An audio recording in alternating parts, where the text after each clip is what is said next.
The Whispering Room by Swifto. Henry Boyd left Demonfield in his sleek new sports car en route to New Glasgow in the south of Altiof. She was a shiny red little beast of a car with a soft-top roof that could be automatically folded back to enjoy the feeling of speed as he raced along the roads on hot, sunny days.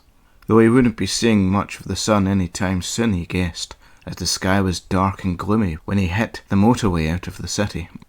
Just half an hour later, the rain started to pour down heavily and pelted his car's soft roof in a dizzying noise that sounded like fierce gunfight from an old gangster movie that Henry had once watched as a kid. Not long after that, the sky grew darker as the evening became night. Visibility was becoming a real issue now, as he could hardly make out the road right in front of him, and the landscape and the sky merged into one huge black void. Only occasionally was it decorated with faint orange light from houses way in the distance that kept disappearing on him as hills blocked them from his sight. In pitch black and heavy rainstorm, out in the middle of the countryside, it was one place he really did not want to end up crashing at this late hour. He had to take it slow and easy. He just couldn't be sure that he wouldn't run into some animal on the road or some obscured obstruction blocking the way. He knew that, ideally, the best idea would be to find a place to stop for the night and continue on his journey in the morning. But he simply didn't have time for any stops right now. He was a very busy man, and he needed to be in New Glasgow by tomorrow morning to sign the contract for his new business merger that he had been negotiating for over half a year now. If all went well, he was going to become a very rich and important man, potentially second only to the boss of the company himself.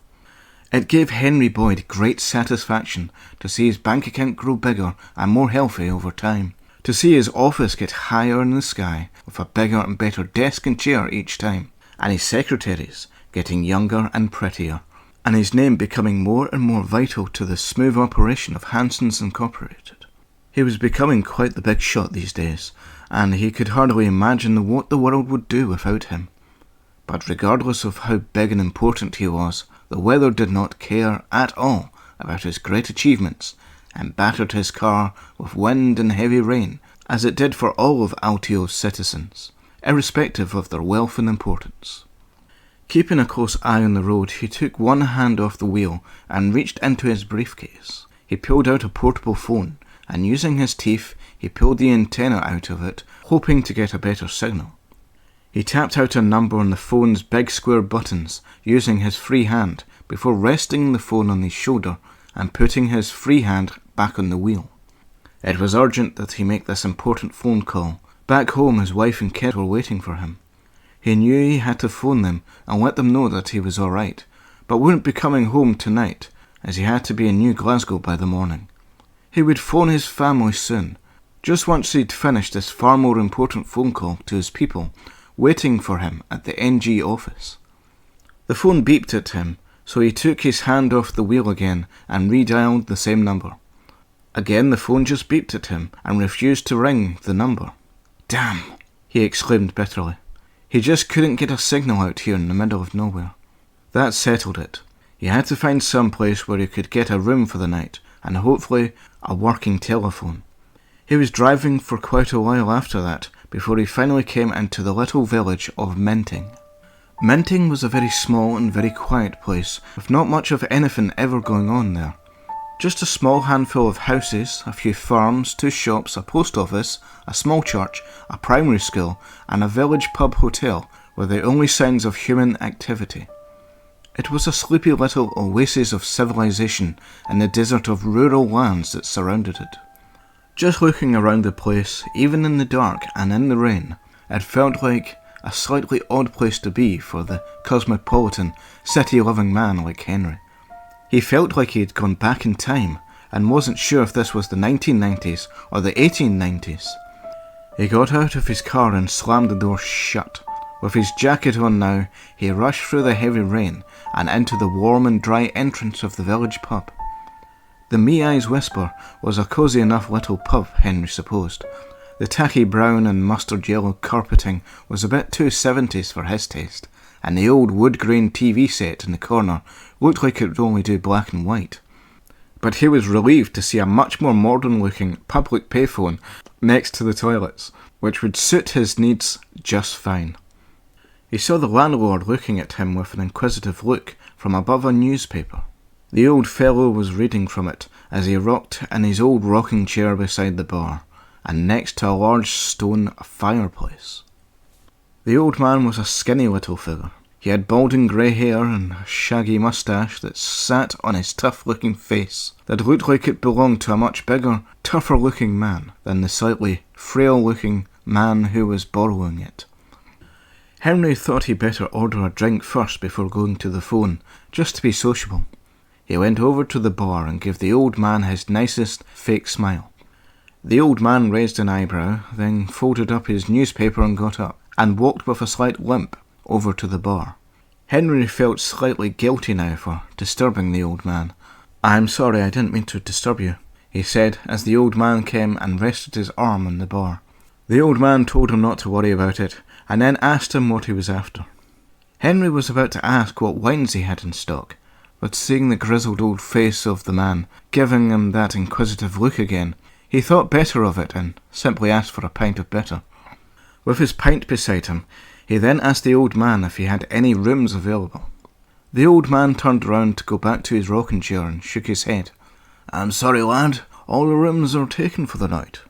"Well, that is, all the rooms that'll give you a good night's rest, that is."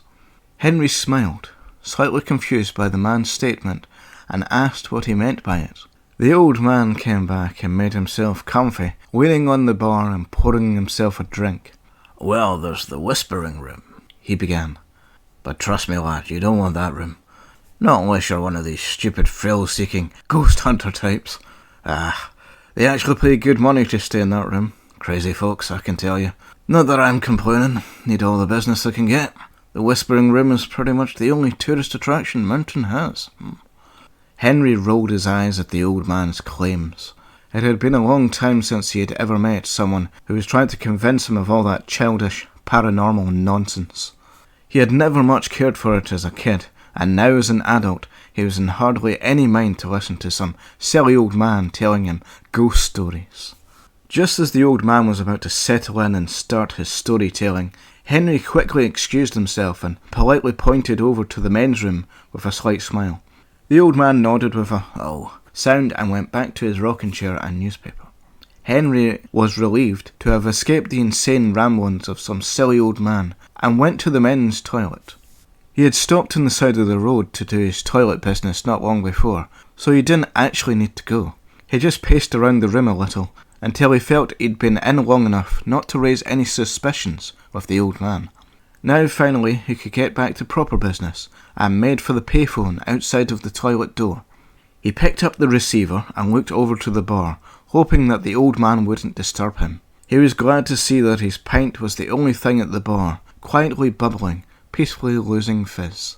He took a couple of coins out of his wallet and made his call. Obviously, being this late and so far from home on a terrible stormy night like this, it made sense to call his family and make sure that they knew he was alright. He would call them next, he told himself, before dialing the NG office. He was annoyed when the phone failed to connect, so he then tried to phone his own office back in Demonfield, hoping that Caroline, his secretary, was still there and could let him know if she had heard any news about the merger. But the phone just beeped a few times and failed to get through. "Phone's not working," the old man called out as he hobbled back to the bar. "Couple of pylons down, a few miles down the road. Terrible storm tonight, eh?" Henry smiled sadly and put the phone down. "Terrible," he agreed. He walked over and started on his pint. "Yeah, terrible night, lad. I wouldn't get back on the road if I were you. Tell you what, for a small fee, I'll let you camp out here in the bar. That is, unless you want the whispering room, of course." "Any room will do, so long as it has a nice clean bed and 4 walls. I'll take it. Full price, too." Henry took out his checkbook, and the old man's eyes glistened with interest as he rubbed his moustache thoughtfully. "I dare say, you're such a nice young gentleman, sir." The old man smiled, and Henry gave him a sly smile in return, and got his pen ready for whatever price the old man gave him. He was sure he could even con this kindly old man out of a few beers with his smooth-talking skills. "Here," the old man said, refilling Henry's glass. "On the house." "Thank you," Henry said with his most convincing cheese-eating smile. "Any chance of anything to eat?" he then asked. "Nah, a bit late, I'm afraid. Chef's gone home. Tell you what, drink your pint, and I'll do us up some cheese sandwiches, eh? There's a good lad." The old man wandered off to a door behind the bar and left Henry to drink his pint in peace. He watched the heavy raindrops rattle against the windows and flow down outside in the dark. It was so dark outside that he could see nothing outside at all. All he could see was the reflection of the bar, and his own reflection looking back at him with the same look of indifference that he gave it. He saw a door open from behind him in the reflective window, and turning round, the old man came in from another door at the side of the bar. He was holding 2 plates, each with 2 cheese sandwiches, sliced diagonally down the middle. Henry thanked the old man for the sandwiches and was glad to get something to eat. He had been driving all night on an empty stomach. "Sorry," the old man laughed slightly. "I shouldn't be giving you cheese on a night like this. I'll give you nightmares, so it will. It's all we have at the moment, though, I'm afraid." "It's fine, thanks. I don't really get nightmares." "Is that so, lad? I'm envious. You must have a clear conscience if you never have nightmares." "Well, I wouldn't say that. I just don't frighten easily." "A night in the whispering room might change your mind about that." "And, why is that?" "You've never heard of the whispering room? It's a very famous phenomenon, you know. Minton's most famous folktale." "Let me guess. It's haunted, right?" Henry asked while rolling his eyes at the thought of it. "Aye, lad, it just might be. And I don't think I quite like your tone." "I'm sorry. It's just I live in the real world. I don't buy into all that mystical stuff. But hey, I'm not trying to ruin whatever you've got going on here. I mean, I'm a businessman myself. I understand. Tourists, they eat this stuff up. If I was in your business, I would be making more of a big deal out of this haunting stuff. Get a big sign out there. Let people know of the ghost of the Meai's Whisper. Redecorate the place to make it look even more spooky and out of time. In fact, you know what?" Henry fumbled around in his pocket and pulled out a small piece of card with embossed lettering on it. "Here's my card. Just give me a call sometime and we can talk business. Maybe you and I could start up our own little chain of haunted hotels across the country. We could make a fortune." "I think maybe you've had a little too much to drink now, sir." The old man waved a dismissive hand at him in disgust. "Well, your loss. I'll leave my card here in the bar just in case you change your mind." Now that he'd finished his drink and his sandwiches, he got up to go to his room. "If you'd show me to this so-called whispering room, I'd like to get a good night's rest before I head off back to reality in the morning." "Oh, don't you want to know what kind of night you'll be getting into first?" "Please.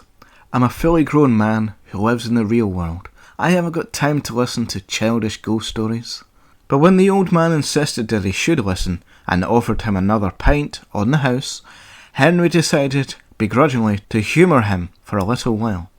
"Well," began the old man, as he rested his elbow in the bar and got into his comfortable storytelling position, which he had gotten accustomed to over the many years he had been at this bar telling the same old tale. "I was told this story from the previous landlord. I want to say, 26 years ago now. And since then I've witnessed a few things myself in this old building. Sounds mostly. Whispers, you understand. A few say they've even seen strange lights and shadows at times. Goes all the way back to the days of the first settlers, so they say. Of course, it wasn't known as the Meai's Whisper back then. That's a more modern name. The story is that this was once a jailhouse. Can you imagine that? People in this day and age paying me to spend the night in a jail cell. Well, anyway. The story is that there was this mysterious foreigner locked away in the room which is now known as the Whispering Room. A half-crazed wild man, said to be possessed by some kind of demon. Maybe even the Agroro Meai himself. There was just something not right about him.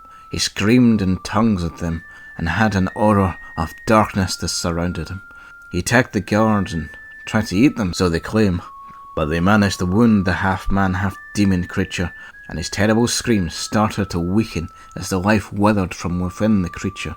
He lay there dying in that very room, when suddenly the darkness around him enveloped him, and he started to vanish into nothing. But even as he was vanishing, his cries were still heard. What was a scream became a moan, which became a soft voice, which then became a whisper. Before long he was completely faded away, but his whispers could still be heard. After that day, they said on some nights you could still hear the stranger's whispers, like a shout from very far away. In time shortly after the incident, it was very noticeable, and many of the prisoners locked in the room went mad with the whispering. They demanded to either be put into another cell or simply be hanged straight away, so they didn't need to hear the awful whispering anymore.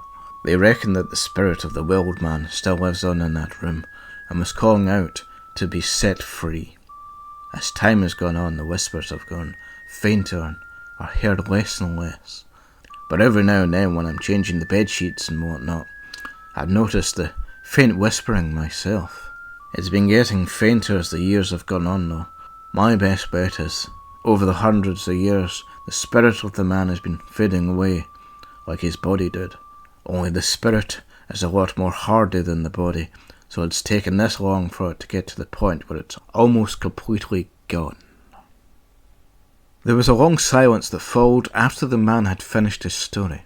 Henry was quite annoyed at having to sit through such ridiculous rambling nonsense, and downed the last of his drink, hoping that he would forget the story in the morning. Well, what did you think, lad? The old man asked with a slight smile. I think I'd like to go to my room now, thanks, was Henry's bitter reply. Henry followed the old man up the creaky stairs to his room. They passed a young woman and a nightie going into one of the other rooms. Good night, ma'am, the old man said softly to her in passing, speaking quietly so as not to disturb the other guests. Good night, George, the young woman whispered. She flashed a little glance and a smile at Henry before closing the door behind her. Henry was too busy looking at the beautiful young lady and her door closing to notice that George, the old man, had stopped and was smiling at him. George nudged him with his elbow and made Henry jump a little by taking him off guard. She's a fine little thing, eh? George whispered to Henry with a wink and a twinkle in his eye. Shame she's already spoken for, eh? I'm a married man myself, actually. Oh, I beg your pardon, lad. Didn't mean anything by it. It's all right. Can we go to my room now? Oh, yes. Right this way, lad.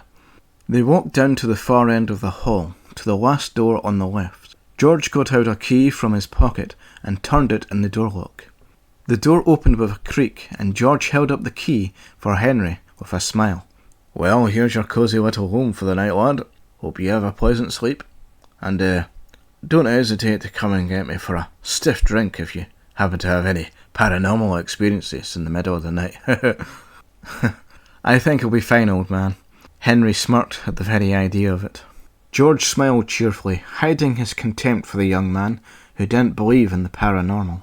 He closed the door behind him and inwardly wished the young man good luck.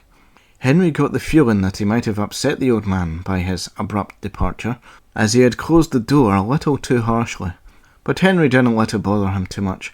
His mind was far too preoccupied by the current surroundings he now found himself in. There wasn't much to see, and overall this infamous little room was a little underwhelming, considering the build-up the old man had given it. It was a sparsely decorated room, with white walls, dark wooden floorboards, a bed, a bedside table with a cheap lamp, and a very ancient-looking Victorian cupboard in the far corner. There was a picture on one of the walls, a small oil painting of a green field and some hills. Pretty drab and uninteresting. It was quite a cramped little room too. The only window in the room was a slanted roof window, which offered no view of the building's surroundings. Rain pelted off this window in a soft pattern of sound and was quite calming. Sure, the room was a bit bare and the furnishings were quite antiquated looking, but nothing about the room really screamed haunted or scary to Henry. It was all a little disappointing, really. He had hoped that the old man had at least a bit more sense to decorate it a little creepier, to really sell this place as a fun, spooky amusement for the gullible thrill-seeker. If this was his hotel, he reflected, he would put more effort into making the place look like a haunted funhouse. Maybe even pay some people to wander the halls in white sheets. Perhaps set up a hall of mirrors, and a spooky theme bar, and an arcade. Think of the money he could make, if he could get George to sell this place to him. Henry shook his head and realised how silly he was being. This place was simply too small for his grand ambitions. He figured he was just tired and needed a good night's rest. When daylight would come, he would hit the road again as soon as possible. Storm or no storm, his career, no, his life depended on him getting to New Glasgow and signing that contract tomorrow morning. It was the single most important thing to him at this very moment, and he wasn't going to let some silly old man and his childish ghost stories keep him from fulfilling his destiny. He got undressed and climbed into bed. It was nice and soft, and he felt sleep very quickly come over him.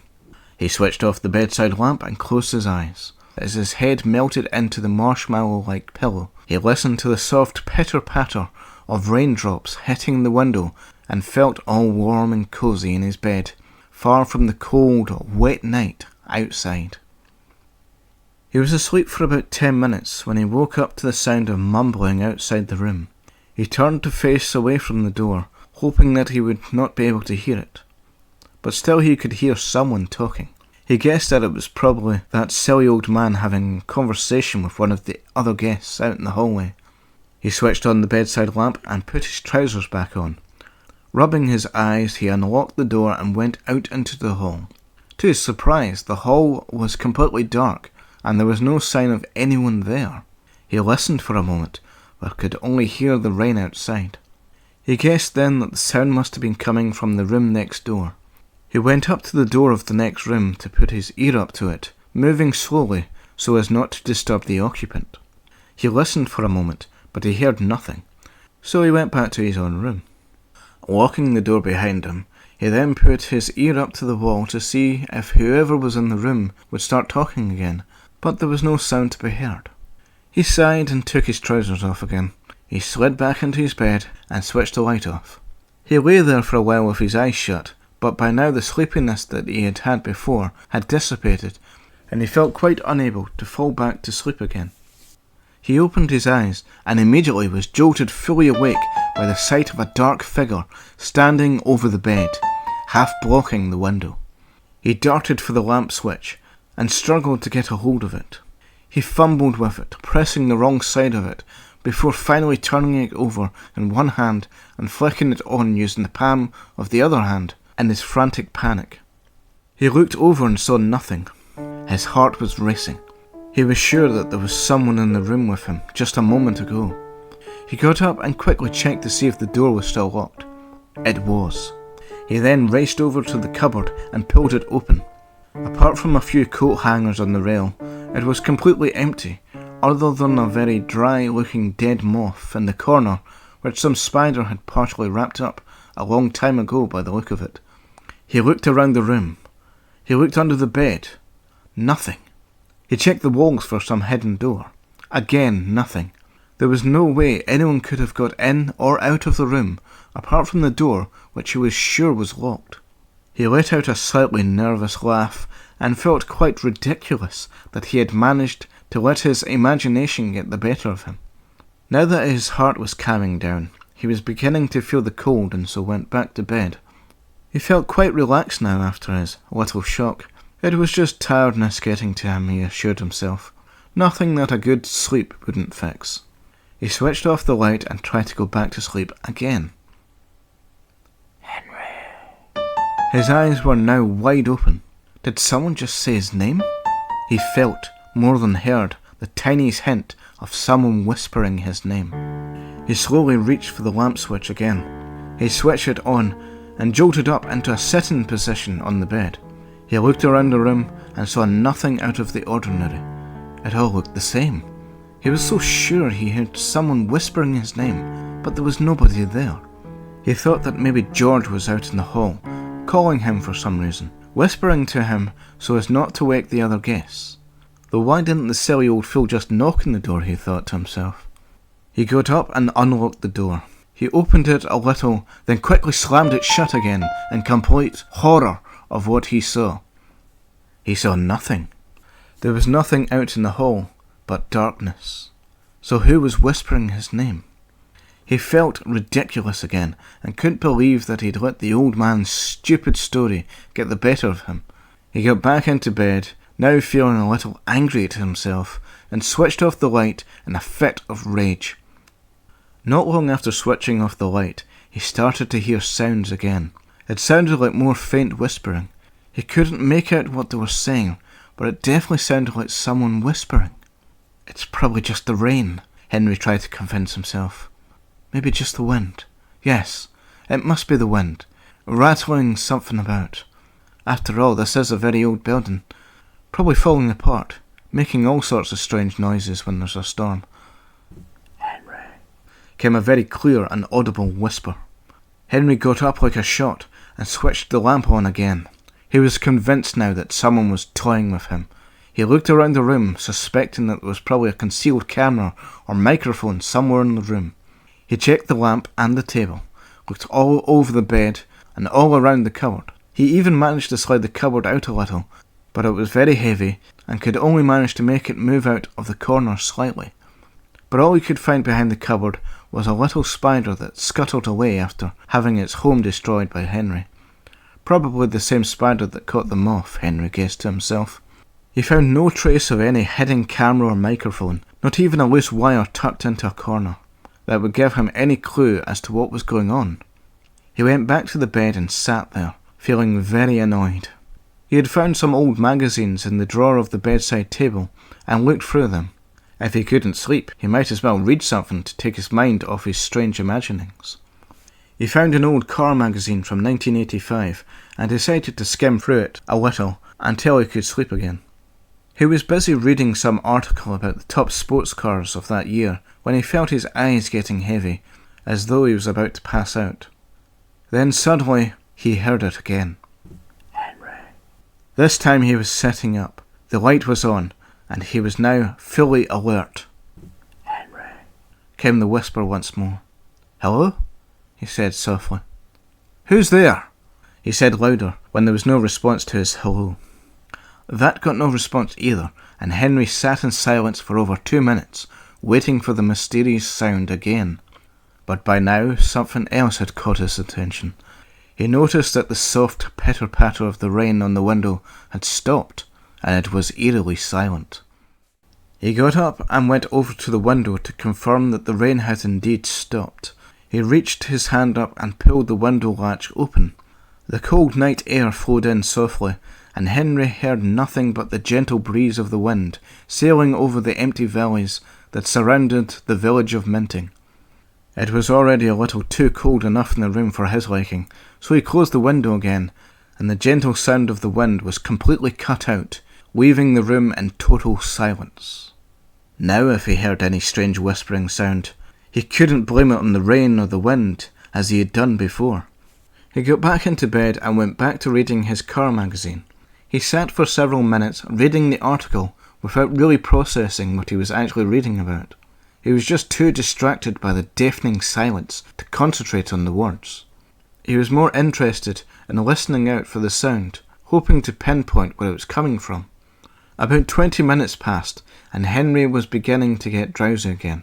His head bobbed up and down as he struggled to stay awake. He was falling down on his left side as he closed his eyes and let sleep take over his mind. He was starting to see his own bedroom again. His secretary, Caroline, was dressed in one of his wife's dresses and was about to take it off and get into bed with him. Henry, came a whisper that jolted him awake again. He looked around the room. He could hear a very faint whispering sound, and it didn't stop this time. He got up and looked around the room. Frantically he tried to work out where it was coming from, but it seemed to be all around him. He looked at the window. No rain. He then opened the window again. The noise was definitely not coming from outside. He looked in the cupboard, in every drawer, under the bed, put his ear up to the door, and all four walls. Nothing. He couldn't work out where it was coming from at all. It seemed to be coming from thin air, in the centre of the room somehow. He looked up at the ceiling. Maybe it was something up in the loft. He got dressed hurriedly, all while hearing this irritating chatter of whispers going on around him. He went out the room and looked for a light switch. He saw a small door in the ceiling on the other side of the hall. He just needed to get up there somehow and find out what was in the loft. He looked down into the darkness of the bar below. He wasn't sure where the old man was, and half expected him to be up in the loft, causing the annoying whispers himself, just to make a fool out of Henry. "Hey," he called down the stairs. "Hello? George?"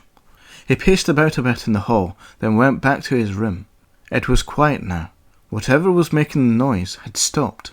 He heard a door opening and turned around to look. At the far end of the hall, next to the stairs, the old man came out, tying a dressing gown around himself and rubbing his eyes. "Is that you, lad?" Henry tried to hold in his anger and wanted to punch the little old man for making a fool out of him, but he resisted temptation and talked through his teeth. "I want to have a look up there, please," he said, pointing to the little door in the ceiling. What on earth for? You know what time it is?" "Listen, I have a very important meeting in the morning, and I want to get there sharp and alert. That means I need a good night's rest. I've been going mad all night listening to whatever it is that's making that irritating noise, and I want it to stop right now, or there'll be trouble. Do you understand me?" All right, keep your hair on, lad. Take it you've been hearing the whispers, eh? I told you about that room, didn't I?" "I don't care what you told me. I know I heard something, and it wasn't any kind of ghost or phantom or anything silly like that. I don't believe in such things, and what I heard was something which was very much real." Alright, if it'll help you sleep, I'll go fetch my pole hook." With pole hook in hand, the old man reached up and hooked onto the ceiling door handle, and a ladder folded out so that he could climb up into the loft. George handed Henry a torch, and Henry went up into the loft, George following up after him. Henry waved the torch around and looked over to the far left corner, which was above the whispering room. There didn't appear to be anything there, just empty space. Closer to the door, there were a few dusty cardboard boxes. One had Christmas decorations coming out of the top of it. The others were marked old clothes, good china, and other such uninteresting markings. "You seen enough now, lad?" "There has to be something causing it," Henry sighed. "Aye, it's the spirits of those that never got a good night's rest 'cause of silly buggers like you." The grumpy old man made his way down the ladder, and Henry, feeling a little annoyed with him, followed soon after. Henry switched off the torch and gave it back to George, before going back to his room. George gave him a grumpy-eyed stare before pulling up the ladder back up into the loft. He grumbled to himself as he switched off the hall light and went back to his room. Bloody city folk. Get all kinds of ideas in their head, think they can order us little people around. Ugh, He closed his door gently, so as not to disturb the other guests, and left the hall in silence once more. Back in his room, Henry sat on the side of his bed rubbing his eyes. At this rate, he was never going to get any sleep. He sighed and got up again, as a thought occurred to him. He quickly got his shoes on and went to the door. He walked out into the darkness of the hallway and quietly switched on the light so that he could see the stairs. He went down into the bar, which was pitch black. He fumbled around for a light switch and found one which lit up the bar with a faint glow, but didn't illuminate the rest of the room very well at all. However, it was good enough, and he was able to find his way to the front door. The door was locked. He was hoping in a quiet little village like this that the people wouldn't feel the need to lock up at night, but he guessed that a pub was just too valuable to keep unlocked, even in a sleepy little place like Minton. He then went over to one of the windows and found the old-fashioned hook latch window to be quite easy to open. He put one foot in the windowsill and pulled himself up before leaping out onto the grass below. He then walked over to his car, unlocked it and got in. His mobile phone still had a little bit of battery life still left in it, and he smiled with satisfaction. Now that the storm had cleared, He had hoped that he might get a signal. He had to phone his family, make sure that they knew he was okay.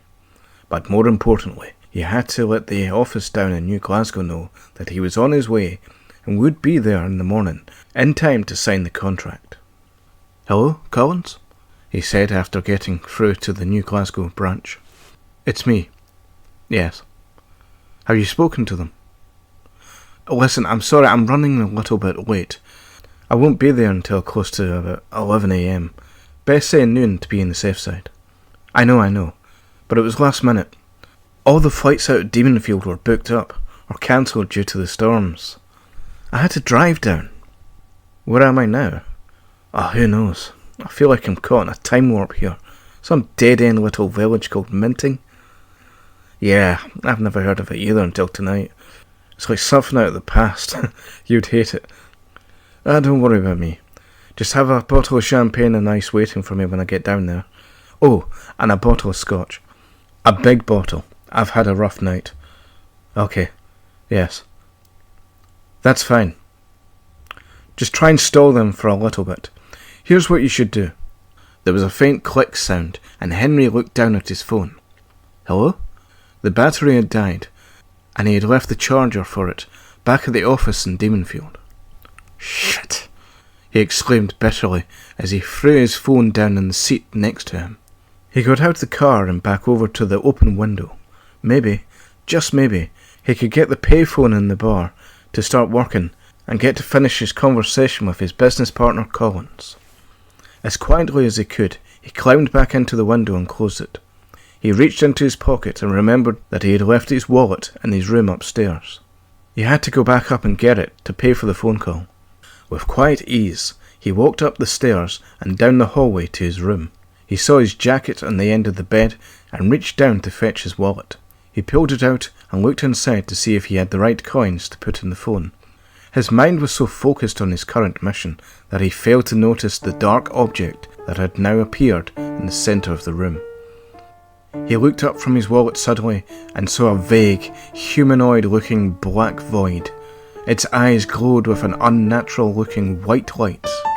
Fucking Christ! Henry blurted out uncontrollably as his shaking hand dropped the wallet and his legs felt like they were turning to jelly. He quickly stumbled backwards and crashed through the doorway into the hall. He ran over to George's room and banged frantically on his door. George! George! Get the hell out of here right now! Some of the other guests came out of the rooms to see what was going on.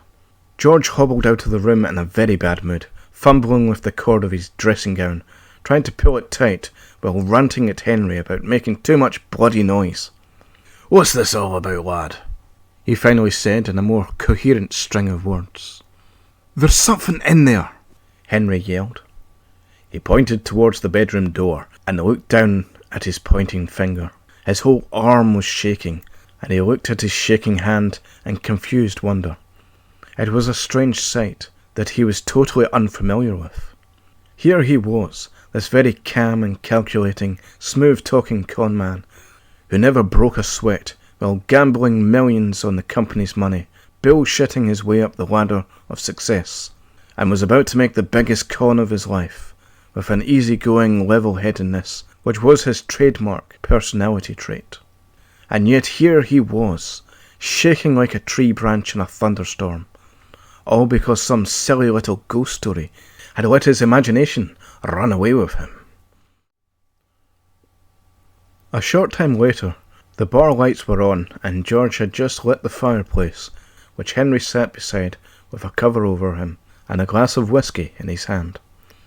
George placed another glass on the table beside him and sat down in his rocking chair with the bottle of whisky in his hand. He leaned over and placed his other hand on Henry's shoulder. You all right now, lad? He asked with a kindly smile. Yes, I think so.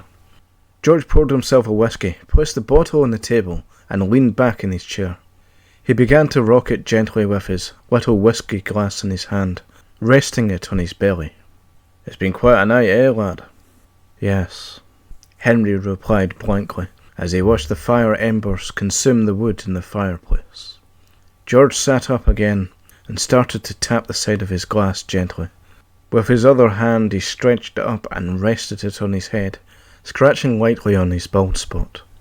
He cleared his throat and nervously tried to work up the courage to talk. I just wanted to let you know. Well, you see, the thing is, that whole business about the room, well, you see, it's just stories. You know, just a little fun. To add a little flavour to the old place. I saw something up there, Henry protested. Well, look, maybe you did. But, well, I looked, and others looked. There was nothing there, son. I know what I saw. Okay, listen, lad. I don't normally give away trade secrets like this, but as one businessman to another, let's just keep this between you and me. The stories about this place being haunted. It's all a load of gelatin bricks.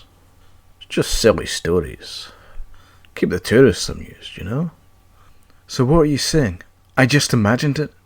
I'm a rational thinking realist. I've never been scared of the dark. I don't believe in ghosts and goblins and other such nonsense. I've never liked horror stories or stupid fantasy tales. I'm a man of the real world. And when I say I saw something, you better believe that I did see something. And what exactly was it that you did see, lad? I don't know. A person. That's it. I'm sure it was a person. And some elaborate costume. With all kinds of special effects. Oh, come now. You really think someone's playing a trick on you, eh? Well, where did they go? There was no one in there. They couldn't have gone through the hallway unseen with everyone out of their beds. So how do you explain that? I don't know. Unless it really was a ghost.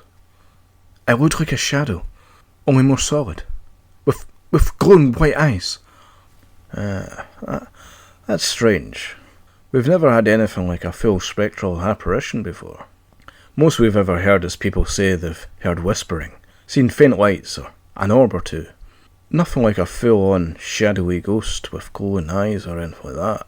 What makes you so special that's decided to show itself to you? I have no idea. To make a fool out of me, I suppose. I don't think you're a fool, lad. Just tired and stressed, I reckon. I admit on a few occasions I've heard like strange whispering sounds in that room myself, but I've never put that much faith into the old legends and stories. It's probably just a loose pipe in the walls or something. Truth be told, it isn't even the same room. What do you mean? This building isn't as old as I made it out to be. The original was lost in a fire sometime 1860s, I believe. This is a much newer building. Built around the turn of the century, I believe. So the truth is finally coming out, I see. Oh, aye, you caught me, lad. It was all just stories, like I said. There's no ghosts and ghoulies in my hotel, I can assure you of that. Well, not if you count me, that is. But I saw nerves, that's all it is. Obviously you're stressed out about this big meeting of yours. It's letting your imagination get the best of you, and your tired brain is seeing things which aren't really there. Nothing a good night's rest won't fix. He poured out some more whiskey for Henry. Yep, nothing a good night's rest and a good stiff drink won't fix. He winked at Henry. Henry looked down at the large glass in his hand and felt like smiling. Well, I can't argue with you there, old man. They began to drink and talk. They talked about business for a while before moving on to family. George told Henry about his wife Molly, who had passed away 2 years ago, and how they had first came to Minting over 27 years ago and took over the Meai's Whisper from the previous owner, who had gone to great lengths to warn him and his wife about the infamous Whispering Room. He had never really believed in it himself, but Molly did, and after several mentions from various guests, he began to believe it a little himself. Henry shared a little about his family too. He talked about how he was always arguing with his wife, Lois, and how she never appreciated the great risks he had gone through with his work to ensure that she lived in such a great house with everything she could ever ask for. He spoke much more fondly of his son, Jonathan, and said he was proud of him doing well in school. But when George asked him how old he was and what he was interested in, He had to confess that he couldn't really remember. He had been spending a lot of time at work lately to ensure that they'd have the money to pay for whatever schools or hobbies little Jonathan could ever dream of. But once this big deal of his was finalised, he promised that he'd be a much better father in the future and spend more time getting to know Jonathan. The two of them drank and talked long into the night, until the fire started to die down a bit. By this time, they were both a little drunk, and any idea of ghosts and phantoms had quite escaped their minds. That is, until Henry remembered, and started to laugh uncontrollably at his memories. What are you laughing about, lad?" George asked, in a slow, drunken voice. "You. That's what, old man. You." "Me? What did I do?" "You, Georgie boy. You and I are a little alike. See, you run a business. You tell all your silly little ghost stories to your clients, and they lap it up like the good little marks they are. Your bullshit keeps them entertained, and you end up in profit. Me, on the other hand, I make up silly little ghost stories myself about the economy and future stock predictions. My clients like what they hear. They invest. Well, they don't invest. Depends on what bullshit ghost story I'm feeding them. You see? You and I, we're in the same game. Just I'm playing a much larger game. So? Ah, poppycock. George waved a drunken hand at him. No, I'm not like you at all. I only tell what I've been told. People say they hear things, they see things. Well, that's their business. I only tell the stories. I don't make up bull for money or any such nonsense. I'm a hotel manager. A proud hotel manager. And I won't take any of this slander. I don't make up stories. Oh, sure you do. You said it yourself. Did I? Yep. What did I say? You said they were just stories for tourists, so they could flit over the building and make fun of them. No, you got it all wrong. I said, what I said was, what did I say again? You're driving me crazy, old man. I'm going back to my bed. I've got a very important, what have I got again? Doesn't matter. I'll remember in the morning. You don't want to sleep here? Yeah, take my rocking chair. Don't want you seeing things in that room again. Bloody city folk. No, I'll be fine, old man. I don't feel so worried anymore. Just nerves. Nothing, a good night's rest and a little drink won't fix. Henry smiled as he staggered past the tables and chairs, banging into them as he made his way to the stairs. Henry stumbled up the stairs while George struggled to keep his eyes open. He was just about to fall face first into the floor when his rocking chair moved and jerked him awake enough for him to slip back and collapse into a deep sleep in the chair. Bloody city folk. Henry staggered his way through the hall and over to the far end of it to his bedroom door. He'd hardly got in and closed the door before he collapsed onto the bed, still fully clothed, and fell into a deep sleep too. In his sleep he was at home again, with his son Jonathan, and beside him sat his beautiful, loving wife, Caroline. She looked just as pretty as the first time he had been intimate with her in his office. Now she was his wife, and Lois was long gone. He smiled happily at his own sweet dream. Henry, he heard Lois say in an angry voice. He turned and saw her there, pointing a gun at him. He suddenly woke up from his sleep and was confused for a moment about where he was, in the room that spun around him and made him dizzy. He wondered who all these people were that were chatting away to each other. He blinked several times and tried to focus his vision. Finally, it all came back to him in a crashing headache of clarity. He was in the little room of the Meai's Whisper, in the village of Minting, and it was now very late, or very early for that matter. He could hear it again, the whispering sound. It was just one tiny continuous sound, like someone chanting almost, in some demonic chanting whisper. George? He got up and rubbed his head. George, is that you? Suddenly he seemed to sober up a bit when he realised what was going on. Who is that? What's going on? He yelled. Then he turned and saw the dark shape in the centre of the room. The glowing wide-eyed shadow was materialising again. Henry stood up and backed away towards the door, staring at the thing in horrified wonder as it began to take on a more human shape. With the drink inside him still having a bit of an effect on his thought processes, he began to get angry at the mysterious being that had made him feel like such a cowardly fool. He wasn't going to stand for it. He wasn't going to be humiliated by a phantom.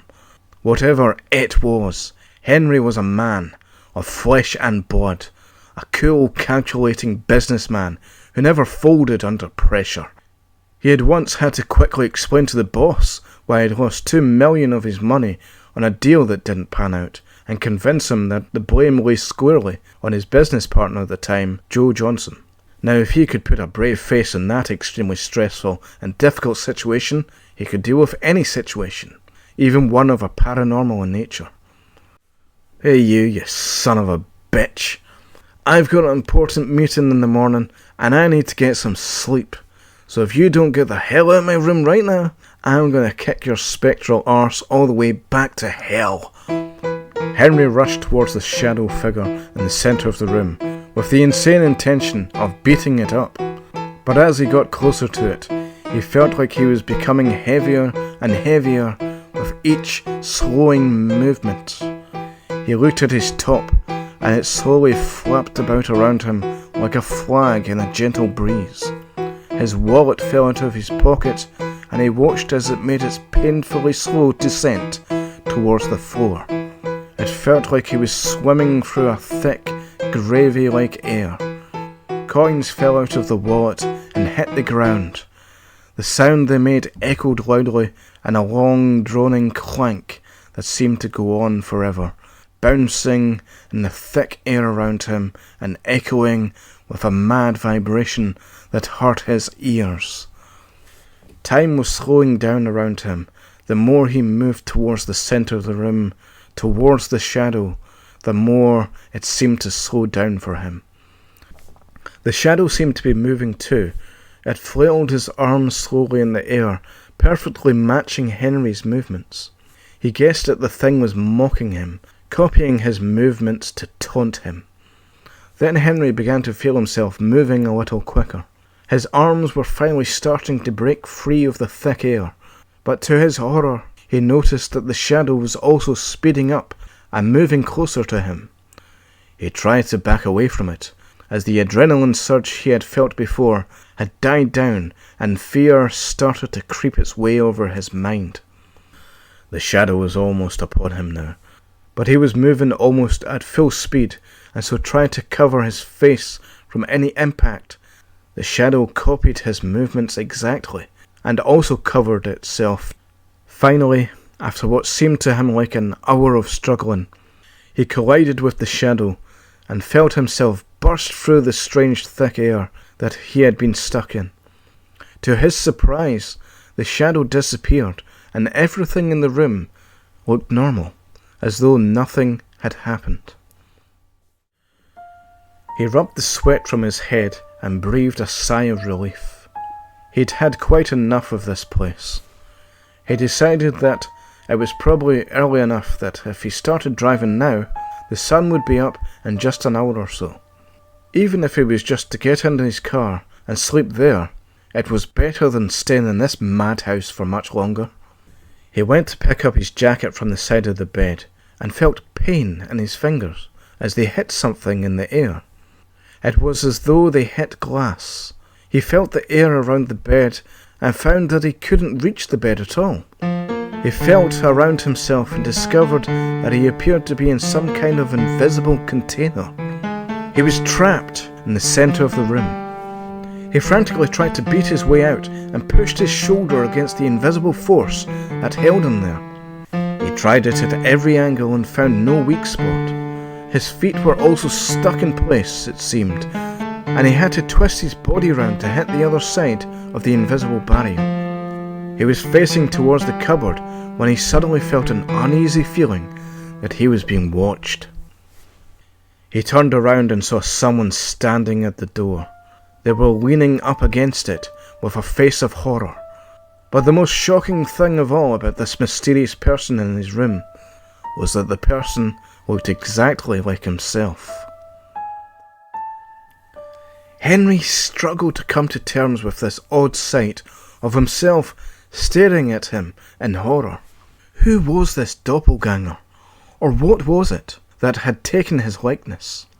His identical twin seemed to be twitching erratically, and then suddenly fell face down on the bed and appeared to fall asleep. Very quickly his twin then stumbled back up and staggered backwards out of the room and closed the door. Suddenly the room seemed to flicker strangely, as though the lights were going faulty.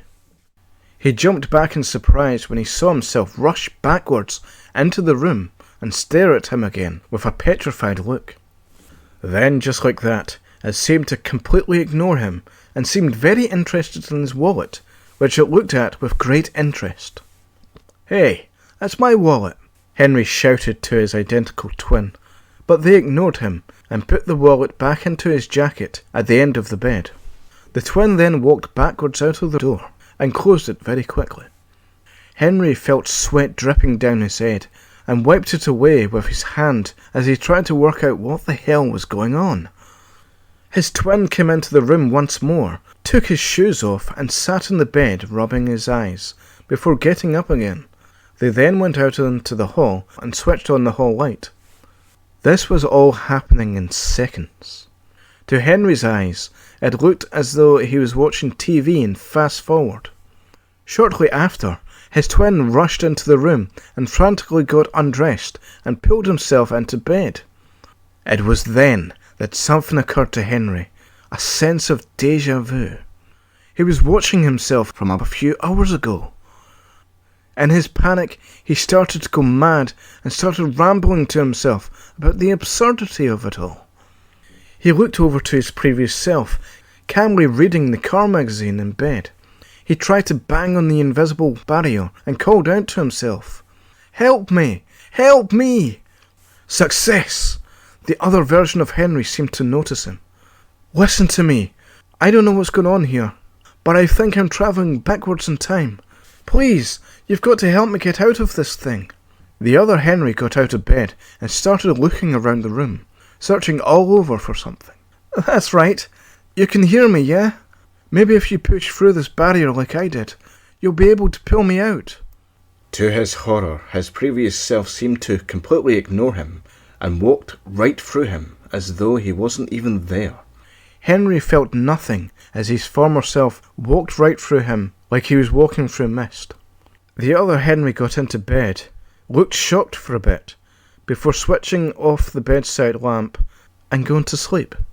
"No," Henry called out.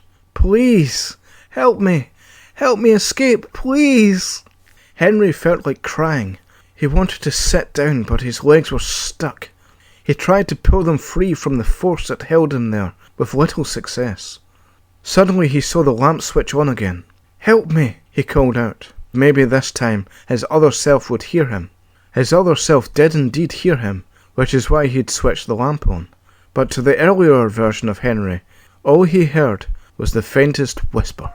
Henry was falling backwards in time, trapped in a time warp, stuck in place by an ancient invisible barrier, forced to watch the world rapidly descend through the years around him, unable to call out for help, for all anyone could ever hear of his screams and rambling yells of madness were the faintest of tiny little whispers. He watched as the rain outside started up again, and the storm which had doomed him to this horrible fate was about to begin again in reverse. He saw himself in the room when he had just first arrived that night, and then watched his younger self walk backwards with George out of the room, never to return again. The night sped away, and the sunset rose and brightened the room with the evening light, which grew lighter and lighter until it was afternoon. Time seemed to be slowly accelerating the more he was in the time trap. The days and nights seemed to go by so quickly. At one time he saw George spinning around the room, changing the bed and dusting it over. "George, help me, please!" But all too soon he was gone, and Henry was left in darkness again. Soon other people came into the room, and they too seemed to speed through their visit. He saw a look of horror on their faces, and knew that they must have become aware of him, so he called out for help. But of course they then just started to ignore him, as though he'd said nothing. He started to realise that, of course, by travelling back in time, he was seeing the cause of his actions before he'd done them, which is why people were becoming aware of him, then ignoring him after he'd shouted at them. It was going to take some time to get used to this idea, and whenever he would see someone, he would see them looking shocked, shout at them, only for them to start ignoring him, and only too late he would realise his mistake once again. He watched as people came and went. What seemed like a dizzying few seconds of fast actions was in fact several days, and before long he was hurtling down the years well into the 1980s. He saw George coming and going, his hair growing back with each passing year, getting darker and more full of life. He kept on seeing the same old lady coming into the room changing the bed. He guessed that this must have been George's late wife, Molly. She would often look his way, and at one time it seemed as though she was looking right into his eyes, but yet he could tell that she couldn't really see him. He called to her several times, but never could she help him. He called out to others too, hoping that someone might be able to see and hear him and let him escape from this nightmare. But all they ever saw was the faintest flicker of light, sometimes mistaken for a ghostly orb, and all they ever heard of his screams and yells for help was the faintest whispering sound. In what seemed like a very short space of time, Henry travelled back into the 1970s, saw a much younger, happier-looking George and Molly, and then going into the 1960s, they were replaced by an older couple, the previous owners of the hotel, he guessed. He saw the clothes of the guests changing, becoming more outdated. The room changed several times too, different shades of paint on the walls, at one time even some very ugly floral wallpaper, which he was glad to see come off again as he entered the 1940s. Soon the guests coming into the room looked quite Victorian in their attire. He tried to call out over and over again, getting more frantic and distressed with the passing of the decades around him. But again all these people could ever hear of him was the faintest whispering sound. With each new guest they seemed to get more antiquated in fashion. The women's dresses got puffier, and the men looked more and more formal, often with capes and canes, hats and big moustaches. He was now a very long time away from the year 1992, which he had came from. Then suddenly people started to pull the room apart. They removed the furniture and began to tear down the walls, leaving bare foundations, which were then taken down as well. For a while, Henry found himself floating in mid-air and got a great view of the surrounding village and valleys. The days and nights flickered in and out for him now, as time sped backwards even more rapidly. He watched horses and carts race up and down the roads at tremendous speeds. He saw a couple of buildings being taken apart, and the land which they had been on suddenly become a clean patch of field. Then charred bits of wood and broken bricks were hauled into the space below him, and in time they began to randomly catch fire and started to move, seemingly of their own, up into the air to form a building on fire. Soon he was engulfed in flame. He could feel the heat of it, but was quite safe from the fire, protected by the time warp that trapped him in place. The fire raged around him for a few seconds before suddenly disappearing and leaving him in a dark and dingy-looking little room. He was now in the real, original Whispering Room, before the old building had burned to the ground. Before long, people were coming and going again, speeding in and out of the room, each time wearing stranger and stranger clothes. Henry was never much of a history buff, and could not tell at what point in time he was now looking at, but it had to be before the Victorian age. Men in powdered wigs were now speeding around the room. Knowing now that he must have been the ghost of the Whispering Room, he thought back to George's story. He remembered that the ghost was supposed to be of a strange foreigner that supposedly spoke in tongues. He guessed that they must have thought him a foreigner due to his modern clothes, and that he must have spoken in a strange way due to modern English being a little different from how they would have sounded back in the 17th century. This meant he had a chance to escape. If the man in the story was him, then it meant he was able to break free from the time warp somehow. He was also aware that, in the story, he was supposedly stabbed and killed before disappearing, but he thought that knowing his fate, he would be able to prevent it. He didn't much like the idea of having to live in the 17th century, at the time of the first settlers of Altiof, but it was sure a better option than staying in this hellish place. He began to push his shoulder into the invisible wall that surrounded him. He pushed and pushed until his arm hurt, but armed with the prior knowledge of knowing that he was going to escape, he didn't give up. He couldn't give up. It was predestined to happen. "Come on, you son of a bitch," he said to himself. "Come on, you can do this." He realized that the people speeding past him could hear him. They just couldn't see him. He imagined that they were only hearing him as a faint whisper and had to laugh at himself for creating the ghost story which he had so ardently refused to believe in not so long ago. Finally, after one good push, he felt his shoulder moving slowly back towards him again, and he knew that he was finally breaking free. He pushed again, and it came back even slower. He pushed again, and this time, almost painfully slowly, it returned to position. Then at last, one more push, and he felt himself falling forward, very, very slowly. In slow motion, he looked around the room, which looked very grimy and horrible, with no bed, no bedside table, or any kind of creature comforts at all. There was just a very ragged bed filled with hay, and thick, dark metal chains on the walls. The building that would be the hotel was currently a prison, which meant that even if he did escape this time prison, he would still be a prisoner within the room. He kept on pushing though. He had no other choice now. There was someone else in the room at this point, a ragged, dangerous-looking man, but he looked at Henry with terror in his eyes. Then 2 others came into the room and stood and looked at him. They were guards by the look of them, and they had some kind of primitive guns, with knives on the end of them. Muskets was Henry's best guess. He tried to call out to them that he was not a threat, that he was trapped in some kind of time warp, and pleaded with them not to kill him. As time seemed to slow down around him, he felt his own movements speed up. Then suddenly, he was back in the real world, and being manhandled by the 2 guards. "Please, don't kill me, I mean you no harm," Henry cried out in exhaustion and fear. The struggle out of the time warp left him weak and struggling for air. The terrified guards, who had watched the man suddenly appear out of thin air, mistook his cries for help as some kind of strange, demonic roars, and in terror of Henry, they ran him through with their weapons. In shock of being stabbed, Henry fell backwards into the time trap and felt himself being pulled back into its centre.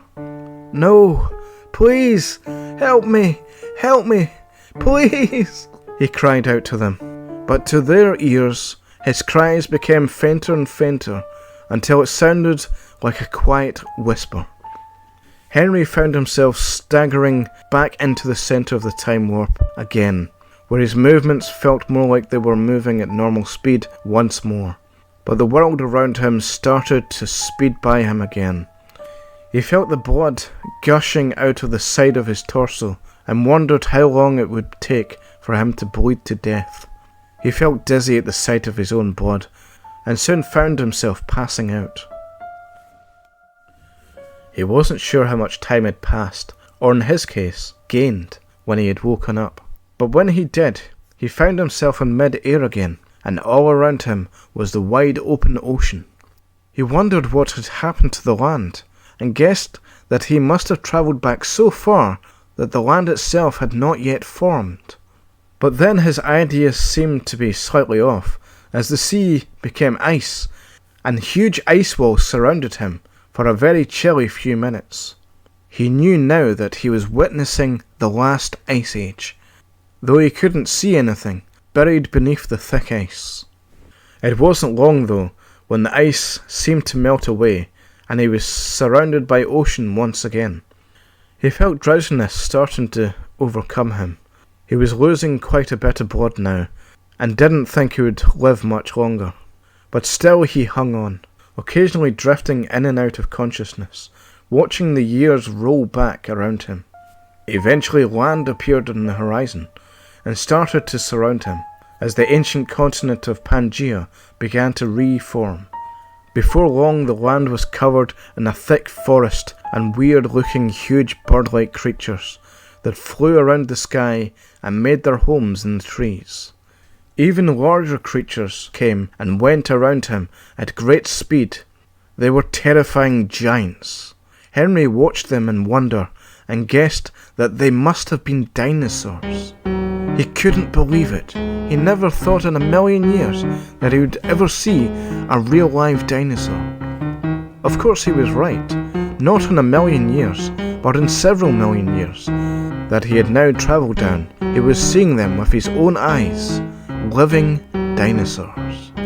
He almost wished that Jonathan was here to see them too, as Jonathan loved dinosaurs, as he recalled. I guess I do remember what Jonathan was interested in. He thought to himself, how could I have forgotten? I got him that big dinosaur book for his 6th birthday last year, and a toy Stegosaurus too. I should have stayed a bit longer, but I had to rush off to an important meeting at the office that day. Funny, that meeting seems so trivial now. Tears came to Henry's eyes. Oh God, I'm gonna miss Jonathan. I hope he grows up alright, without his old man to support him. Hell, like I was ever there for him anyway. Maybe he'll grow up to be a paleontologist. If I break out of this thing now, he might be able to dig up my fossilised remains and put me in a museum with all the other dinosaurs. I don't fancy living in the dinosaur world much, mind you. Not that I have much time left anyway. He looked down at his wound, and his vision went blurry. He felt the blood soaking his shirt, and he felt like he was going to be sick. He rubbed his head, which was sweating a cold sweat. Not long now, he smiled to himself. Through his blurry vision he watched the world change around him. Mountains seemed to slide now into nothing, and forests receded into bare rock. Seas came and went, and the land became a barren, featureless landscape. The sky became darker, and the day just never came back. The land then erupted into a vision of hell, spewing molten lava and fire all over the place. The sky filled with dark clouds, and storms played over the sky for what seemed to Henry like a very long time, even at the great speed he was travelling down the years at. Finally, space seemed to seep its way into the atmosphere, and Henry watched as the earth began to crumble away. The moon was far bigger and much closer to the earth, so close that he wondered if the two were going to collide. But they just danced around each other like some majestic celestial dance, a waltz that would last for billions of years. It reminded him of those early days of his, when he had first started going out with Lois. They'd go dancing together under the starry night. Her sweet blue eyes twinkled like little stars when she looked up at him and smiled. She was so pretty back then. Hell, she still was. He now realised this. He missed Lois now, knowing that he would never get to see her again. It wasn't her fault that she had become so moody in recent years. he reflected. He had felt that he was to blame for their relationship breaking down. He was always so busy with work. He never made any time for her anymore. No time for her. No time for Jonathan. No time for family at all. But he did it all for them. All those late nights, all those meetings he had to rush off to, the deals he had to con people with. It was all for their benefit. Wasn't it? If only he could have one last dance with her under the starry night, like the earth and the moon.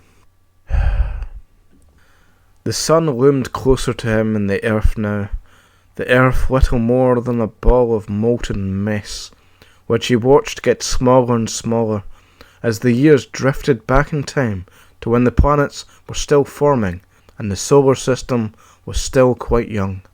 He began to wonder when this trip back in time was going to end. Would he make it all the way to the Big Bang? Reach that great moment in the universe's history when everything suddenly came into existence?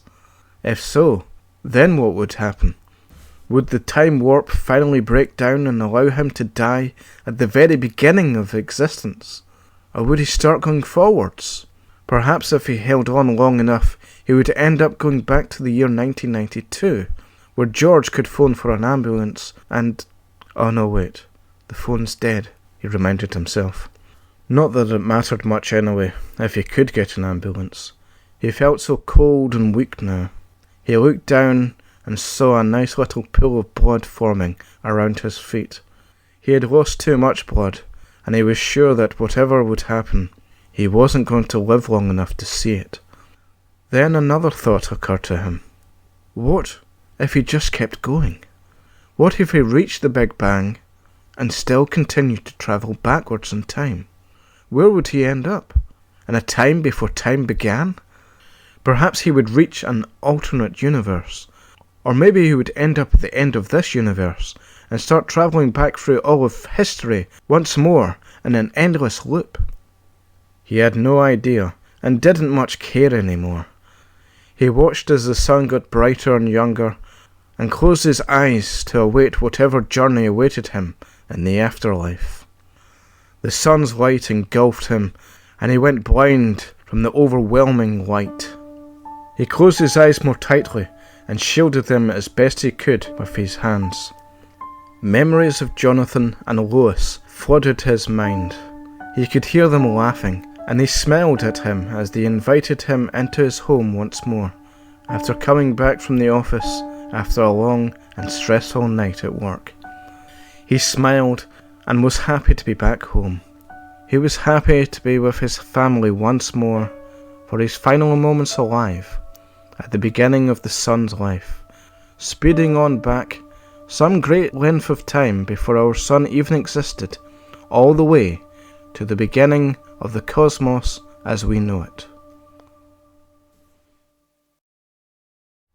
Meanwhile, way into the very distant future, in the year 1992, George was waking up to a bright and sunny morning. He got up and stretched with a yawn before putting on his dressing gown. He had fallen asleep last night in his rocking chair after talking to Henry by the fire, but when he had woken up in the middle of the night and found the fire out and Henry gone, he staggered up to his room and had fallen into a deep sleep in his bed. Now, with a bit of a hangover, he hobbled out of his room and went over to knock on Henry's door to see if he was all right.